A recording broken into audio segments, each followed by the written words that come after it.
আসসালামু আলাইকুম, সবাই কেমন আছেন?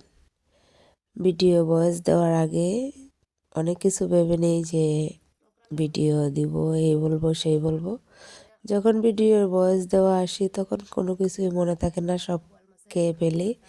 তো যাই হোক, এখানে টক রান্না করব। বোয়াল মাছের মাথা, লেজ, পেট এগুলা দিয়ে আর কি। এদিকে টমেটো বসাইছি, দেখেন কত দুমা, মানে ডাকনা উল্টাই অন্ধকার হয়ে গেছি গা।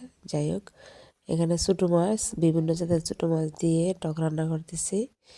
আর এখন রান্না করব পালন্ত শাক, যেটাকে আমরা পালং শাক বলি, মিষ্টিটা না, টক যেটা ওইটা ওইটা দিয়ে রান্না করব বোয়াল মাছের মাথা দিয়ে।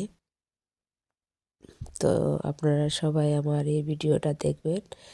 যদি ভিডিওর কোনো অংশ ভালো লাগে তাহলে অবশ্যই শেয়ার করে দিবেন, আর সুন্দর সুন্দর কমেন্ট করবেন, আমার আইডিটা সবাই ফলো দিবেন।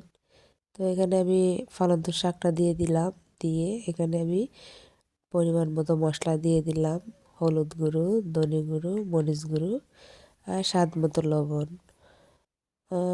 মশলা বেশি দিতে হয় না শাকের মধ্যে, শাকের মধ্যে অল্প মশলা দিলেই হয়।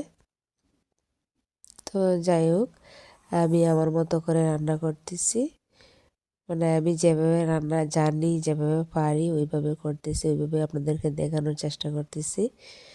তো ওইদিকে দেখেন পাতা একদম মজে অল্প হয়ে গেছে, পাতাটা সিদ্ধ হইতে বেশি সময় লাগে না। তো এখন দিয়ে দিচ্ছি মাছের মাথা আর লেজ, সবগুলো দিয়ে দিব, দিয়ে আর একটু কষিয়ে নিব।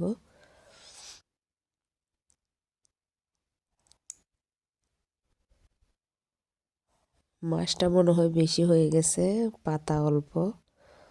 তো যাই হোক, মাছটা আমার কাছে বেশি মনে হইতেছে।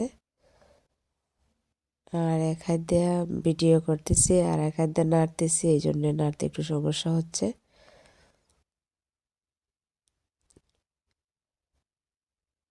মাশাআল্লাহ, অনেক মজা হয়েছিল তরকারিটা।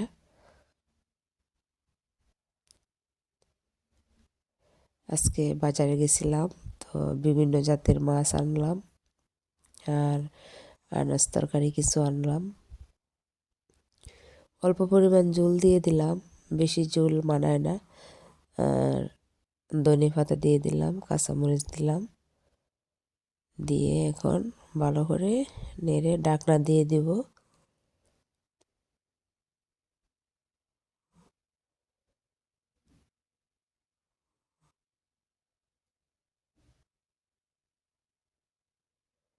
তো সবাই ভালো থাকেন, সুস্থ থাকেন, সবার জন্য দোয়া রইল।